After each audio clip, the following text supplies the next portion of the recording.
আসসালামু আলাইকুম বন্ধুরা, মেয়েকে তো স্কুলে নিয়ে গিয়েছিলাম। তো মেয়েকে স্কুলে দিয়ে আসার পথে চোখের সামনে এই চিকন চিকন লতি পড়লো। তো লতিগুলো দেখে অনেক ভালো লাগলো। আর এই চিকন চিকন লতি আমার কাছে আসলেই ভালো লাগে খেতে। আর হচ্ছে গিয়ে মেয়েকেও বলেছে, বড় মেয়েটাকে, কচুর লতি বা শাক সবজি একটু খাওয়াতে। তো এই তো কচুর লতিটা নিয়ে এসে একটু রান্না করে নিলাম, কেটে বেছে ধুয়ে। একটু চিংড়ি মাছ ছিল ফ্রিজে, সেই চিংড়ি মাছ দিয়ে কচুরলতিটাকে একটু রান্না করে নিলাম। ওই তো রেগুলার যে ময় মশলা আমরা ব্যবহার করি, আমরা বোনেরা তো জানি আমরা কি ময় মশলা খাই। তো সেই ময় মশলা দিয়েই আমি একটু লতিটাকে ভুনা করে নিলাম চিংড়ি মাছ দিয়ে, আর উপর দিয়ে একটু জিরার ফাঁকিটা দিয়ে দিয়েছি। আর রান্না করেছি কি, চলেন আপনাদেরকে একটু দেখিয়ে দেই। তো এখানে তো হচ্ছে যে বললাম না, আমার তো গ্যাস থাকে না, সেটা আমার প্রিয় ভাই বোনেরা ও আমার বন্ধুরা সবাই জানে। তো এখানে আমি গরম গরম ভাত রান্না করে নিয়েছিলাম। সকাল সকাল উঠি আমার ভাত তরকারি যা যা আর কি দুপুরের খাবার বা রাতের খাবার যেটাই বলেন, আমার সকাল সকাল উঠেই রান্না করে নিতে হয়, কারণ আমার তো গ্যাসের সমস্যা। তো তার জন্য আমি কি করি, সকাল সকাল উঠে গ্যাস যতটুকু থাকে আমার রান্না বাড়ি শেষ হয়ে যায়। আর দেখি ইনশাল্লাহ একটা কারেন্টের চুলার কেনার চেষ্টা করতেছি। ইনশাল্লাহ কিনবো। কারেন্টের চুলাটা কিনা হলে তাহলে আর এত সমস্যা ভোগ করতে হবে না।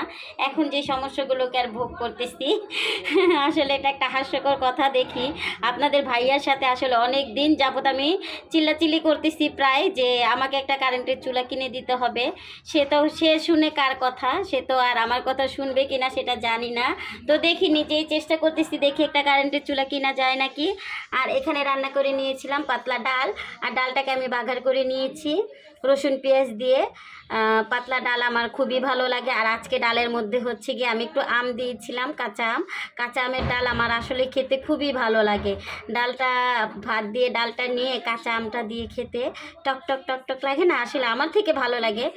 আর হচ্ছে গিয়ে আমার ছোট মেয়ে টক ডাল খায়, কিন্তু আমার বড় মেয়ে তেমন একটা পছন্দ করে না, কিন্তু খায়, কিন্তু ওর একটা পছন্দ না। আমি আর আমার ছোট মেয়ে আর হচ্ছে গিয়ে আমার ছেলেরা যেভাবে পছন্দ করে খাই, বড় মেয়েটা তেমন পছন্দ করে না। আর এখানে হচ্ছে গিয়ে ডিম ভুনা করে নিয়েছি ছোট ছোট আলু দিয়ে। আলুটাকে আস্তে আস্তে রেখেছি, আলু দিয়ে ডিম ভুনা করে নিয়েছিলাম। কারণ হচ্ছে গিয়ে লতি যদি না খেতে চায়, কিন্তু ওকেই লতি খাওয়াতে হবে, কারণ হচ্ছে গিয়ে ওর লতি খেতে হবে। ওকে কচুর লতি, কচুর শাক এগুলো খেতে বলেছে। তো ডিমটাও ভুনা করে নিলাম, যেহেতু দুপুরের খাবার আবার হচ্ছে গিয়ে রাতের খাবার। তো সাথেই তো ডিমটাকে ভুনা করে নিলাম ছোট ছোট আলু দিয়ে। আর নিয়েছিলাম 3-4 টুকরা মাছ।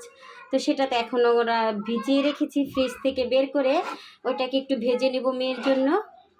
আর আমার হচ্ছে গিয়ে সকালের কাজকর্ম করা শেষ, থালা বাসন ধোয়া, রান্না বাড়া সব কিছু শেষ। এখানে ওই যে রুই মাছ, 4-5 টুকরা রুই মাছ, এগুলো বের করে নিয়েছি। এখানে সবগুলো ভাজবো না, এখানে 4-5 টুকরার উপরে আছে, ওর জন্য আর কি 2 টুকরা বা 3 টুকরা ভেজে নিব। ওকে এখন বলেছে প্রতিদিন খাবারের তালিকায় ওর শাক সবজি মাছ এগুলো থাকতেই হবে। তো হচ্ছে কি ওর জন্য 2 টুকরা মাছ ভেজে নেব, 3 টুকরা মাছ আর কি ভেজে নেব। তো এটা তো ফ্রিজ থেকে বের করে আমি ভিজিয়ে রেখেছি, এই মাছটা ভেজে নিলেই আমার কাজ শেষ।